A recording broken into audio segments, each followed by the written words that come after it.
గురువులు ప్రహ్లాదుడికి విద్యాబుద్ధులు సకల శాస్త్రాలు నేర్పించారు. కానీ ఎంత ప్రయత్నించినా ప్రహ్లాదుడు విష్ణు భక్తి మానలేదు. విద్యాభ్యాసం తర్వాత తిరిగి చిరంజీవి ప్రహ్లాదుని హిరణ్యకశిపుడి దగ్గరకు తీసుకువస్తారు.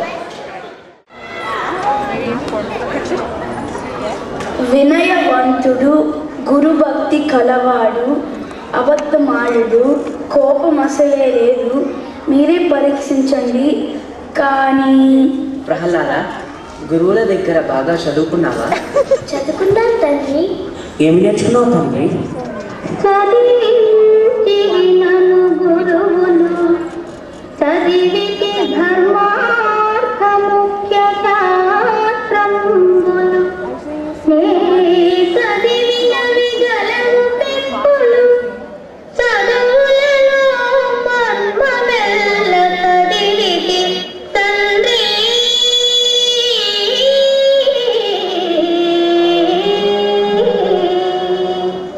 ఆహా, చదువులలో సారమంతయు చదివితివా?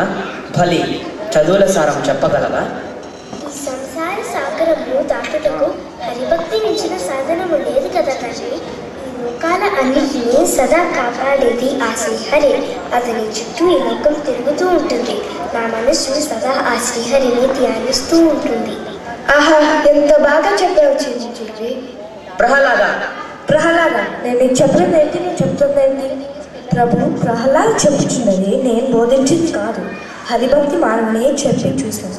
కానీ నా ప్రయత్నం వృధా అయింది. ఇది నా వల్ల కాదు. నీ బద్ధశత్రు అయినా శ్రీహరినే స్మరిస్తున్నాడు. నా శత్రువునే తలుస్తావా? ఎవరక్కడ? నమో హిరణ్యాయ నమః. ఆగ్రహం వలదు ప్రభు. కన్న బిడ్డవని కూడా చూడను. దండనాయక, హిరణ్య, చిరంజీవిని క్షమించు. హరిభక్తిని మానేదాకా వీటిని చెరసాలలో వేయండి.